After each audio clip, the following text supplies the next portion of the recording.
Stephen Curry, the boy they called Too Small.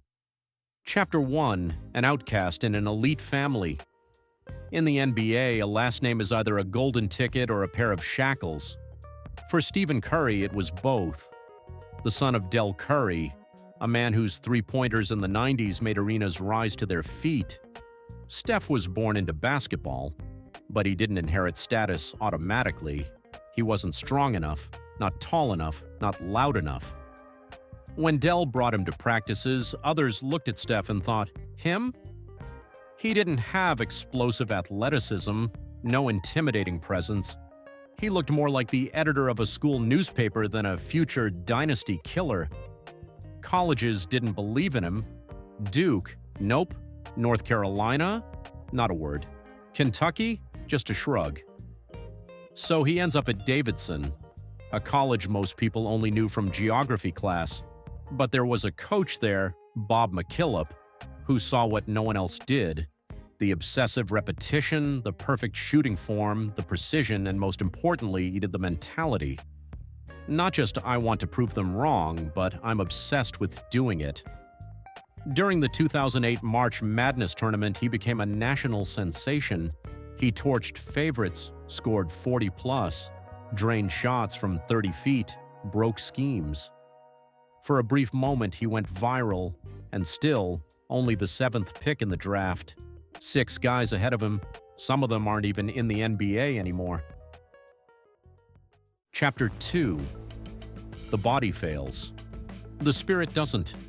He lands with the Golden State Warriors. Back then, not a brand but a curse. No defense, no identity, no leadership.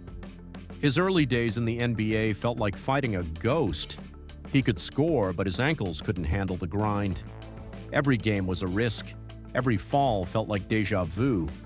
But he didn't just rehab, he rebuilt himself from scratch.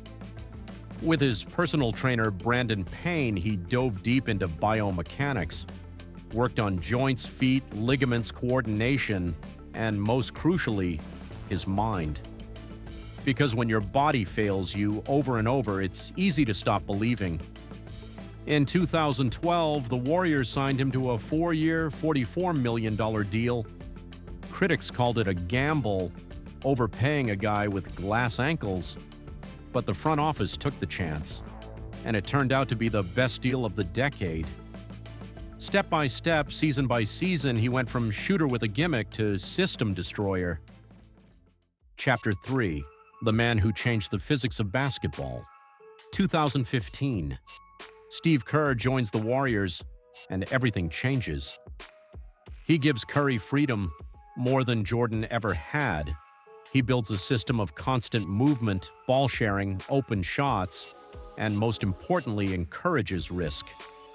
Steph starts shooting from areas previously considered off-limits. They call him a fool, then a genius, because his 30-foot threes broke basketball math. Defenses couldn't adjust. Coaches didn't know who to guard. The world was stunned. He hit 402 threes in a single season and became the first unanimous MVP in history. The Warriors won 73 games, more than Jordan's legendary Bulls. All of this from a guy they said was too small. But basketball is ruthless. In the finals against LeBron's Cavaliers, they go up 3-1 and lose 3-4. It becomes a national trauma. Curry is bombarded with criticism. He didn't battle under the rim, didn't punch people in the mouth, didn't close like Kobe. They call him a regular season hero. That loss was a deep wound, but it also forged the next version of Curry. Chapter 4. Durant's shadow and the monk mentality. After the 2016 collapse, Kevin Durant joins the team, the deadliest scorer of his generation. Curry steps back, not because he's weak, but because he's wise. He lets KD adapt, gives up the spotlight, shares the ball. Most stars wouldn't, but Curry's different. He's like a Zen basketball monk. He knows winning is bigger than ego, and they win. Back-to-back titles, effortlessly, dominantly. The team looks unbeatable. Curry doesn't win Finals MVP, he's once again left out of the best player talks. But players, coaches, analysts, they all know he's the key. His off-ball movement is a symphony. He's the invisible conductor. Then comes 2019, the fall. Durant injured. Clay injured. Curry left alone. They lose to Toronto. No one blames him, but no one celebrates him either. Just silence. Next season, he breaks his hand, barely plays. They laugh again, say his time is over. Chapter 5. The Return of a Legend and the Crown Jewel 2021. He returns and lights up the league like a comet. No superstars, no help. He drops 40, 50, 60. The Warriors aren't elite yet, but he shows his skill never left. He passes Ray Allen to become the greatest shooter in NBA history. In Madison Square Garden, a standing ovation. Then comes the 2021/22 season. Clay returns. The Warriors make the playoffs. And there, Curry proves he was never a sidekick.